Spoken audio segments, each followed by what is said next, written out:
bienvenidos a un nuevo video de Amir Toys. Yo soy Don Cangrejo, yo soy Lorax y yo soy Delfín. Hoy tenemos un nuevo unboxing. Ahora lo vamos a mostrar por acá.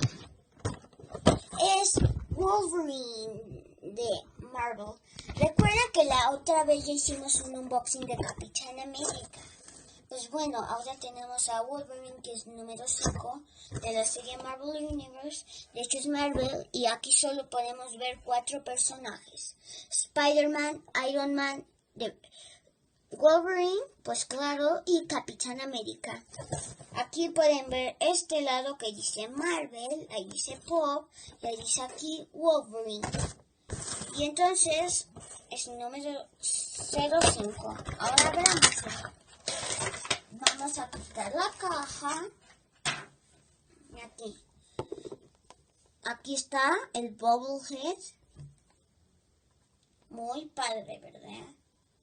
Sí, me encanta Wolverine. Es mi héroe favorito de los mutantes en X-Men. Sí, yo no he visto los X-Men, pero mi villano favorito es Juggernaut. A mí también. Ok, aquí está Wolverine con sus garras que te va a poder cortar la cabeza. Sus rayas. De hecho, Wolverine también hay como un animal que se llama así. Y aquí nos pueden ver sus rayas, sus calzoncillos y su cinturón que tiene una X. Y igual que Capitán América, es de Marvel. Ok amigos, si les encantó este video, no se olviden de suscribirse y denle like y compartirlo. Aún no terminamos.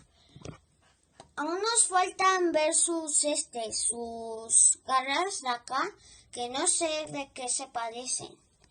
Entonces aquí están sus guantes. Pero ¿qué tendrá de mutante este?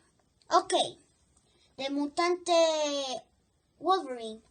Ok amigos, si les encantó este video, no se olviden de suscribirse y denle like y compartirlo a todos sus amigos y apretar la campanita de notificaciones para que no se pierdan ninguno de nuestros videos. Adiós.